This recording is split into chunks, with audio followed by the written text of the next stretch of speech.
2021년 9월 10일 우리 강서 줌 예배 오신 여러분들을 다시 한번 진심으로 환영합니다. 혹시 그 갤러리 모드가 좀 어려우신 분들은 오른쪽 상단에 이렇게 아이콘을 찍어보면 발표자 모드가 있는데요. 발표자 모드로 하면은 좀 보기가 좀 좋을 것 같습니다. 그래서 편하게 예배를 함께 우리 각 처소에서 진행하면 좋겠습니다. 제일 먼저는 우리 제주가정교회 형제자매들 모두 환영합니다. 너무 보고 싶어요. 상황님, 도희 형수님, 뭐 애나 사장님, 영실도님, 또 연희 자매님, 또 재원 형과 상민 형수님, 민혜경 우리 회복 공부하시는 자매님, 또 영남 씨까지도 계속 기도하고 있습니다. 그 다음에 오늘은 특별하게 그 토론토의 임귀란이라는 자매, 우리 몇 년 전에 우리 크리스마스 때 우리 강서에 갔었는데 환영합니다. 예. 기란 자매가 그때 우리 강사에 와서 좀 크리스마스 예배도 같이 드리고 또 그 남자친구 그때 데려왔었는데 남친구는 이제 세례도 받고 부부가 되어서 캐나다 토론토 교회 소식을 우리에게 실시간으로 전해주고 캐나다의 코로나 소식도 전해주고 또 우리 교제도 할 수 있어서 너무 감사하고 또 지금 캐나다 시간이 밤 10시 좀 넘었는데요. 시간대가 맞지 않는데도 불구하고 이렇게 예배를 드리는 것은 되게 마음과 힘을 모아서 하는 그런 예배라고 생각이 듭니다. 그래서 너무 환영하고 싶고요. 또 이렇게 먼저 우리 줌 예배로 주일 예배를 드리는 것에 대해서 조금 어색하거나 불편한 분도 계실 거예요. 먼저 양해 마음 말씀 전합니다. 줌 예배가 이렇게 쌍방향 통신 예배다 보니 원래 한방향 예배, 중계 예배를 익숙해진 우리한테는 또는 예배당에서 예배 드리는 분들이 보는 환경은 아니기 때문에 예를 들면 이제 뭐 핸드폰 모니터가 작거나 이렇게 되면 사실은 집중하기가 예배당에서 함께 예배 드린 것보다는 훨씬 좀 어려운 부분도 사실 있습니다. 하지만 그럼에도 불구하고 우리 학생 형제가 환영 때 잘 소개해 줬는데 최첨단 예배로 저희가 이렇게 쌍방향으로 예배를 드리면서 이 코로나 환경 특별히 4단계 방역 단계를 지혜롭게 넘어가는 방법 중에 하나로 또 플러스 우리 예배 준비하시는 분들이 조금은 좀 예배 준비하는 프레시를 좀 내려놓고 같이 좀 이렇게 휴가 여유를 좀 가져갈 수 있도록 9월 한 달만큼은 이렇게 줌 예배로 진행을 하려고 합니다. 그래서 여러분이 조금 어렵겠지만 우리 한 달 동안 열심히 이 줌 예배를 해보고 또 거기에 대해서 또 피드백을 받아보고 또 발전된 예배 형태로 진행하면 좋겠습니다. 제가 화면 공유를 하고 예배를 시작하겠습니다.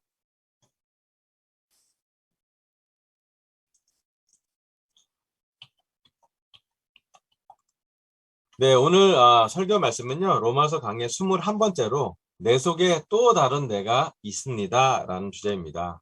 지난주는 로마서 강의 20번째로 하나님의 선물 카리스마라고 설교를 했고요. 영원한 생명이 있습니다. 그 다음에 모든 것을 버릴 때 받는 선물이 하나님의 선물이라는 그 카리스마에 대해서 말씀을 전했습니다. 오늘은 로마서 강의 21번째로 내 속에 또 다른 내가 있습니다 라는 주제로 말씀을 전하도록 하겠습니다. 로마서 7장 15절부터 20절까지 제가 읽어보도록 하겠습니다. 로마서 7장 15절입니다. 나는 내가 하는 일을 도무지 알 수가 없습니다. 내가 해야겠다고 생각하는 일은 하지 않고 도리어 해서는 안 되겠다고 생각하는 일을 하고 있으니 말입니다. 내가 그런 일을 하면서도 그것을 해서는 안 되겠다고 생각하는 것은 곧 율법이 선하다는 사실에 동의하는 것입니다. 그렇다면 그와 같은 일을 하는 것은 내가 아니라 내 속에 자리를 잡고 있는 죄입니다.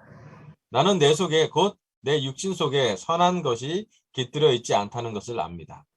나는 선을 행하려는 의지는 있으나 그것을 실행하려는 하지는 않으니 말입니다. 나는 내가 원하는 선한 일을 하지 않고 도리어 원하지 않는 악한 일을 합니다. 내가 해서는 안 되는 일을 하면 그것을 하는 것은 내가 아니라 내 속에 자리를 잡고 있는 죄입니다. 아멘. 여기 로마서 7장에서 사도 바울의 내면의 솔직한 것을 드러내고 있습니다. 로마서 7장은요, 이제 로마서 8장 우리가 가장 보석 같은 예수님과 관계에서 끊을 수 없는 고백에 담겨 있는 로마서 8장에 바로 전장이 바로 로마서 7장입니다. 로마서 7장은 로마서 8장만큼이나 솔직한 보석이 있는, 솔직한 마음이 드러나 있는 그런 사도 바울의 기록입니다. 많은 신학자들이 이것을 기록했고 찾아보고 연구하고 수고를 많이 했어요. 그리고 철학적이기도 하고 신학적이기도 한 이 말씀에 대해서 연구가 많았습니다. 그리고 이 말씀에 대해서도 이렇게도 연구해보고 저렇게도 연구해봤는데 결국은 하는 결론이 뭐냐면 솔직한 사도 바울의 고백을 잘 기록했다라는 연구였습니다. 여기 15절 보면 나는 내가 하는 일을 도무지 알 수가 없습니다 라고 표현합니다. 18절에 보면 나는 선을 행하려는 의지는 있으나 실행하지는 않습니다 라고 합니다. 또 20절에 보면 나는 내가 해서는 안 되는 일을 하면 내 속에 자리를 잡고 있는 죄입니다 라는 이런 표현들은 사실은 모두 다 사도 바울이 갈등 중에 있음을 표현한 글입니다. 오늘 제 설교 첫 번째 포인트는요. 내 속에서 율법, 선과 죄, 악이 싸우고 있습니다 라는 포인트입니다. 사도 바울의 로마서 7장의 고백은요. 놀랍게도 솔직한 사도 바울의 싸움을 표현하고 있고 이 말씀은 머리로 이해하는 말씀이 아니라 내적인 갈등을 하고 있는 모든 제자들에게는 말씀에 공감이 되는 그런 말씀입니다.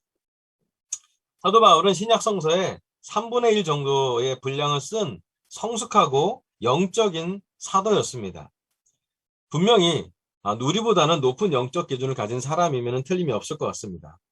하지만 그의 로마서 서신서에서 가장 약한 바울의 내면을 드러난 글이 바로 이 로마서 7장입니다.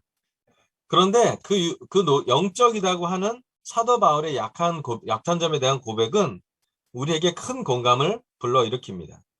이 글은 머리로는 분석하거나 평가할 수 있지만 사실은 우리 마음속으로 볼 때에 공감되고 심지어는 공감을 넘어서 격려가 되는 글이기도 합니다.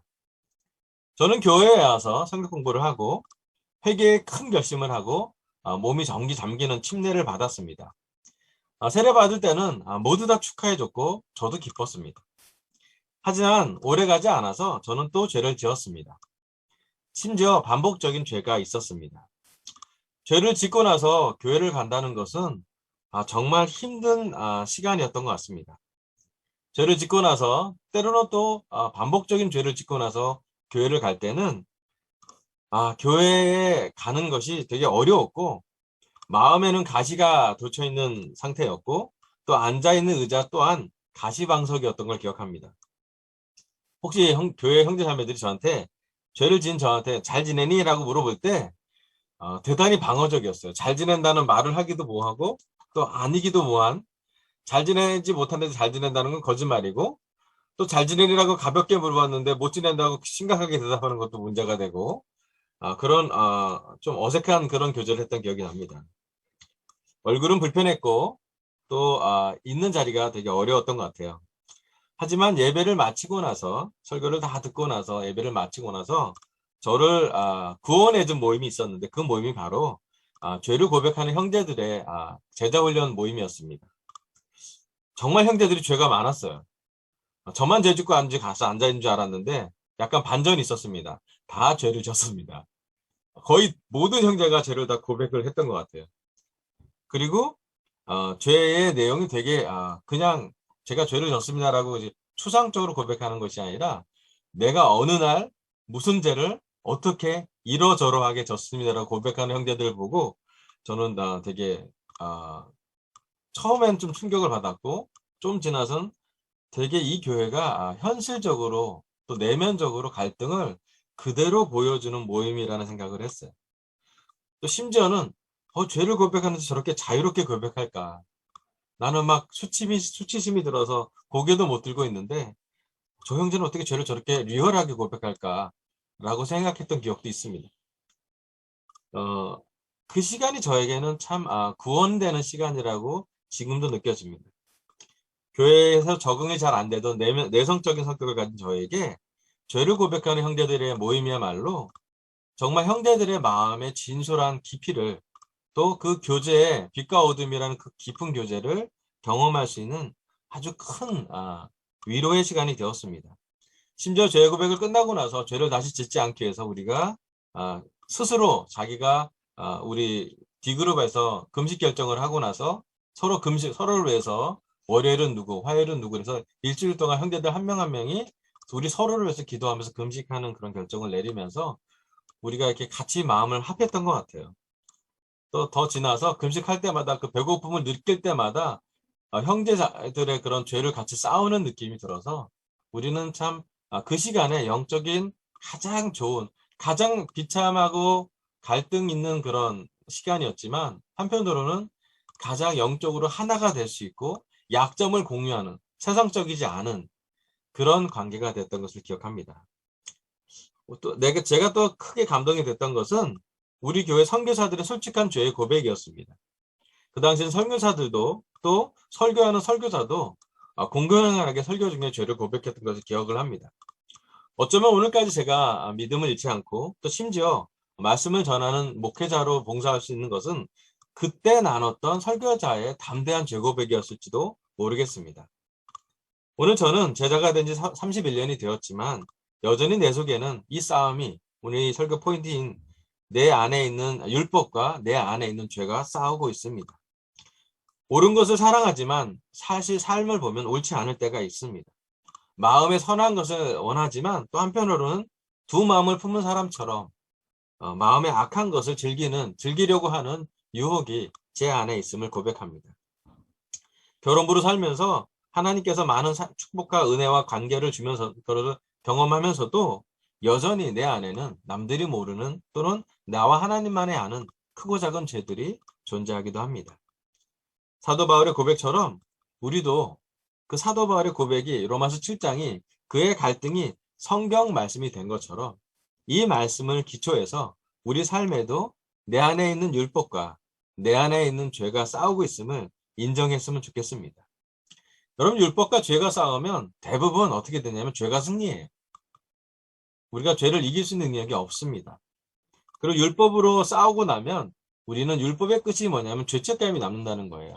성경적으로 로마서를 깊이 이해하면 율법의 결과는 결국은 죄고 죄의 결과는 죽음을 낳는다는, 제자들한테도 우리가 말씀이 율법으로 변해 있는 율법주의가 우리를 사로잡으면 우리는 죄책감의 노예가 될 수밖에 없는 그런 삶을 삽니다.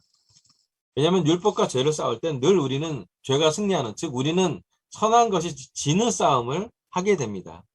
죄를 이길 능력이 우리에게서 나오지 않기 때문이죠.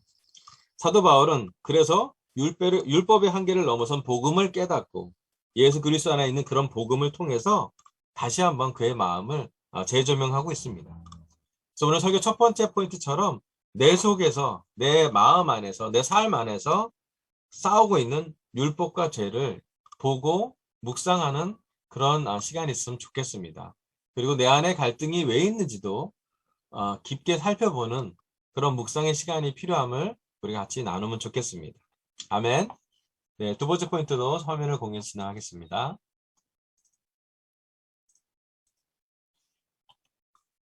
두 번째 말씀은요, 로마서 7장 21절부터 25절 말씀입니다. 오늘 마지막 구절인데 함께 봉독하고 이 말씀을 우리 소리로 내면서 그 묵상하면 좋겠습니다. 로마서 5장 21절, 여기에서 시작. 여기에서 나는 법칙 하나를 발견하였습니다. 곧 나는 선을 행하려고 하는데 그러한 나에게 악이 붙어 있다는 것입니다. 나는 속사람으로는 하나님의 법을 즐거워하나 내 지체에는 다른 법이 있어서 내 마음의 법과 맞서서 싸우며 내 지체에 있는 죄의 법에 나를 포로로 만드는 것을 봅니다. 나는 비참한 사람입니다. 누가 이 죽음의 몸에서 나를 건져주겠습니까? 우리 주 예수 그리스도를 통하여 나를 건져주신 하나님께 감사를 드립니다. 그러니 나 자신은 마음으로는 하나님의 법을 섬기고 육신으로는 죄의 법을 섬기고 있습니다. 아멘. 사도 바울은 자신의 내면에 선과 악이 붙어 있다는 것을 고백하고 있고, 그 고백은 로마서 7장 21절부터 25절까지 점점 더 깊은 그런 비참함으로 그를 인도하게 됩니다. 여기 24절에 나온 비참함이라는 단어는 개역 성경으로 보면 곤고함이라고 표현되어 있고요. 헬라어로 보면 탈라이포로스라는 뜻인데 되게 비참한, 괴로움 받는, 곤란한, 불행한 그런 뜻입니다. 사도 바울은 자기를 비참한 사람으로 표현합니다. 그리고 24절에 똑같은 25절에 24절에 누가 나를 건져주겠다 해서 그 건져주다라는 표현이 류오마이라는 뜻인데 구출하다, 구해내다, 보존하다, 구하다라는 뜻입니다. 사도 바울은 율법과 죄의 싸움에서 지고 있었던 자신을 보게 되고 질 수밖에 없는 자신을 보면서 비참하다고 느꼈습니다. 그리고 이 말씀을 줬는데 이 말씀은 죄와 싸워서 승리하지 못한 우리 모두들에게 공감되는 말씀인 것 같아서 두 번째 포인트를 준비해 봤습니다. 두 번째 포인트는요. 누가 이 죽음의 몸에서 나를 건져주겠습니까? 라는 포인트입니다. 사도 바울은 자기가 비참한 존재임을 표현했고 또 누가 이 죽음의 몸에서 나를 건져주겠다고 하면서 되게 강한 어조로 자신의 마음을 표현하고 있습니다. 사도 바울이 비참한 사람이라고 고백할 정도로 그의 마음의 갈등은 최고조에 이르렀음을 볼 수가 있고 그 갈등이 즉 마음이 바닥이 되었을 때 그 마음의 갈등의 바닥을 찍었을 때 그는 깨달음과 통찰이 왔습니다. 25절 보면 우리 주 예수 그리스도를 통하여 나를 건져주신 하나님께 감사를 드립니다. 사도 바울은 로마서 10장에서 율법과 죄로 갈등하는 비참한 자신에서 그 바닥에서 예수님이 통한 구원에 진심으로 감사하고 있습니다. 즉 율법과 죄의 갈등에서 예수 그리스도를 통한 복음으로 구원된 것을 감사하고 있습니다. 이 구원된 것에 대한 감사함이 우리와 연결되는 신앙의 본질입니다. 여전히 우리는 사도 바울처럼 마음으로는 하나님의 법을 섬기고 육신으로는 죄의 법을 섬기고 있을지도 모르겠습니다. 아마 그것이 솔직한 우리 삶의 현실일 수 있습니다. 하지만 로마서를 통해서 우리는 율법이 죄 짓는 우리에게 죄책감을 줄 때에 복음으로 예수 그리스도를 통한 복음으로 그 문제가 해결되는 것을 깨닫게 됩니다. 하나님은 오늘 우리에게 사도 바울을 통해서 이 말씀을 전해 주십니다. 사실은 우리가 가장 비참할 때 반대로 가장 감사할 수 있습니다. 가장 가난할 때 한 끼 먹는 식사와 음식이 가장 소중할 수 있습니다. 가장 외로울 때 주는 격려가 진짜 격려이기도 하죠. 가장 비참한 사람이 영적으로 비참함을 표현할 때 진정한 복음이 발현되기도 합니다. 아마 그 비참함의 바닥의 끝에서 사도 바울은 예수님을 만난 것 같습니다. 오늘 우리 강서교회 제자들 또 이 설교를 듣는 모든 제자들에게도 삶에 한번 적용해 봤으면 좋겠습니다. 오늘 우리는 제자가 된 이후에도 여전히 죄를 짓고 여전히 죄를 짓는 것 때문에 우리는 비참함을 느낍니다. 죄가 한 번만 아니라 또 반복되면 더 비참함이 심해지기도 합니다. 하지만 예수 그리스도의 복음의 본질은 우리의 비참함과 함께하고 있습니다. 십자가와 부활은 서로 연결되어 있습니다. 십자가가 부끄러움이라면 부활은 자랑스러움이고 영광이죠. 십자가가 고난이라면 부활은 고난을 뛰어넘는 능력의 열매이기도 합니다. 오늘 부활한 예수님을 우리가 만날 때 우리가 다시 태어난 세례받고 다시 태어난 그것을 기념하는 것처럼 오늘 이 시간 우리는 날마다 십자가로 더 가까이 또 바닥으로 우리의 신앙의 본질로 깊이 가게 되는 여정을 갖게 됩니다. 예, 우리는 죄인입니다. 여전히 우리는 지는 싸움을 하고 있습니다. 하지만 동시에 우리가 졌기 때문에 지고 있기 때문에 우리를 구원해 주신, 우리를 건져 주신 예수님의 능력에, 예수님의 사랑에, 예수님의 불쌍히 여겨 주심에 우리는 감사함을 갖고 있습니다. 또 그것이 우리의 마음에, 우리의 신앙에 감사함이 본질이 된다면 우리는 지치지 않을 것이라 생각이 듭니다. 로마서 8장을 가기 전에 사도 바울은 로마서 7장에서 자기의 밑바닥 마음을 고백합니다. 그리고 그 고백한 그 바닥에서 구원을 깨닫습니다. 오늘 우리 강서와 제주 가정교회 제자들도 사도 바울과 같은 마음으로 이 신앙이 깊어지길 바라고 성장하기를 바랍니다. 우리는 세상에서 보면 어쩌면 비참한 사람일 수도 있어요. 오늘 이 예배도 이 줌이라는 상황 때문일 수도 있지만 우리 마음이 더 비참하게 느껴질 수도 있습니다. 하지만 그 비참함은 오래지 않아 영광스러움으로 변화될 것입니다. 그것은 다름 아닌 우리의 능력이 아니라 우리가 오늘 나눴던 성찬처럼 예수님의 피와 예수님의 살, 그 모든 것이 우리를 다시 한번 영광스럽게 은혜롭게 변화시켜 줄 거라고 저는 생각이 듭니다. 어쩌면 우리가 죽을 때까지 완전한 믿음을 갖지 못할 수도 있어요. 죄를 해결하는 것은 어쩌면 죽을 때까지 우리가 생각하는 완벽한 제자의 삶과 우리는 동떨어질 수 있습니다. 하지만 예수님을 통한다면 오늘 이 시간 우리의 부족함은 예수님의 십자가의 은혜의 피로 용서받을 것입니다. 이런 신앙, 이런 확신이 깊어진다면 우리는 우울함이 와도 다운되는 것을 좀 멈출 수가 있을 겁니다. 반대로 교만함이 와도 교만함을 멈추고 겸손함을 유지할 수 있습니다. 이 말씀을 이해한다면, 이 말씀을 깨닫는다면 우리 삶에는 삶의 동력이 생깁니다. 왜냐하면 구원받은 건져낸 사람이 느끼는 동력을 우리는 경험할 수 있습니다. 저는 솔직하게 고백하면 물에서 빠져 죽을 뻔한 경험이 7번 있습니다. 저의 틴 시절에 6번 있었고요. 마지막 대학 가서 1번 있었는데 저는 7번 빠져서 죽을 뻔한 경험이 있는 사람이라 물을 되게 공포했습니다. 제가 빠져 죽을 뻔 할 때마다 누군가 나를 구했어요. 몇 번은 우리 아버지가 구했고 몇 번은 우리 형이 구했고 마지막에는 구한 게 아니라 우리 춘천에서 수영했었는데 공사 현상에 포크레인이 쳤던 한 턱에 제가 발을 겨우 대어서 살아났어요. 전 지금의 제 삶은 7번의 죽음에서 건져주신 보너스의 삶이라고 생각이 듭니다. 또 저는 2002년 또 2003년 동경에서 일본에서 선교 이후에 알러지가 생겨서 되게 힘들었고 당연하지 않았고 알러지만 생기면 늘 우울한 생각이 들었습니다. 그런 우울한 저에게 지금의 아내와 지금의 예쁜 딸을 주신 하나님은 저를 건져주신 삶이라고 생각이 듭니다.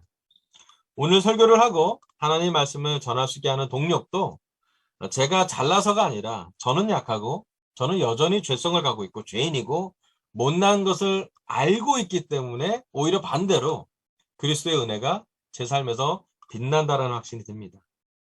이 확신은 제가 교만할 때도 도와주셨고 우울할 때도 극복하게 도와줬습니다. 제가 열등할 때도 저에게 자신감을 줬고 반대로 제가 우등하도 느낄 땐 저를 깰 수 있는 저의 마음을 부술 수 있는 그런 은혜가 되었습니다.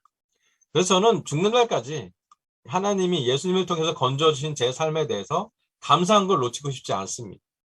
누가 뭐래도 우리가 매주 예배를 어떤 형태로 드릴지라도 사람이 있던 적던 많던 적던 어떤 상황이라도 내가 죄가 많았던 적었던 상관없이 저는 구원에 대한 감사함, 사도 바울이 얘기하는 이 구원에 대한 감사함을 평생 죽을 때까지 놓치지 않고 오히려 더 깊게 그 감사함을 경험하고 싶습니다. 누가 이 죽음의 몸에서 나를 건져주겠습니까? 사도 바울은 구원된 죄인임을 감사하며 살고 있었습니다. 오늘 우리 강성교회 제자들 또 이 설교 듣는 모든 제자들도 사도 바울의 고백처럼 비참한 우리 삶에서 건져주신 예수 그리스도를 보면서 감사함을 마음에 깊게 새기는 그런 주일 예배가 되길 바랍니다. 마지막 설교 마무리하면서 화면 공유하겠습니다.